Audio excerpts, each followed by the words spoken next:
Robert De Niro has long been associated with mob characters in Hollywood, but his return to the mafia genre with The Alto Knights has not proven successful. This misfire comes just 4 weeks after De Niro's disappointing Netflix series, 0 Day, premiered to poor reviews. This is all surprising considering the actor's track record in this particular genre.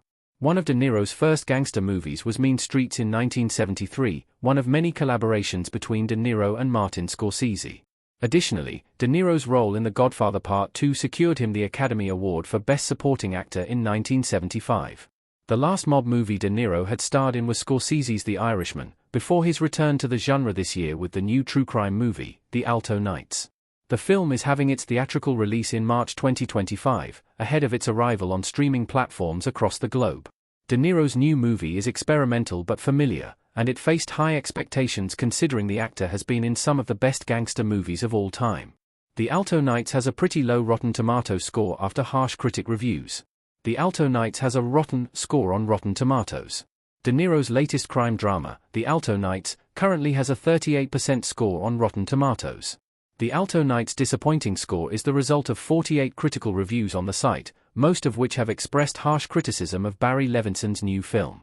The Alto Knights is based on a true story and follows the conflict between the well-known mob bosses, Frank Costello and Vito Genovese.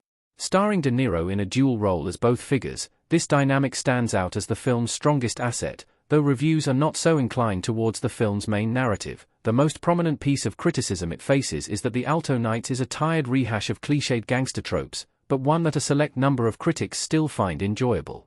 Empire magazine's review by Laura Venning claims, "It's hardly a return to the golden age of gangsters, but it's always a pleasure to see De Niro toast his rival's downfall."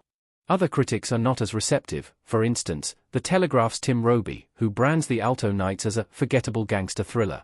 In a face-off that lacks any real punch. The Alto Knights gives Robert De Niro 2 big misses on Rotten Tomatoes this year.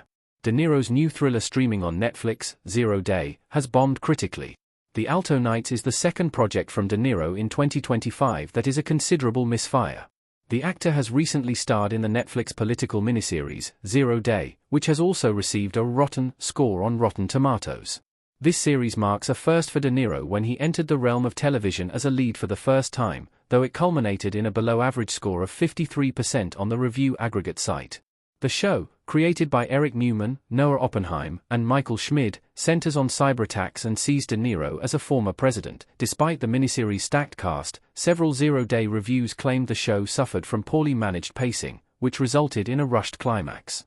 The concept of the show was interesting but not enough to keep all episodes engaging.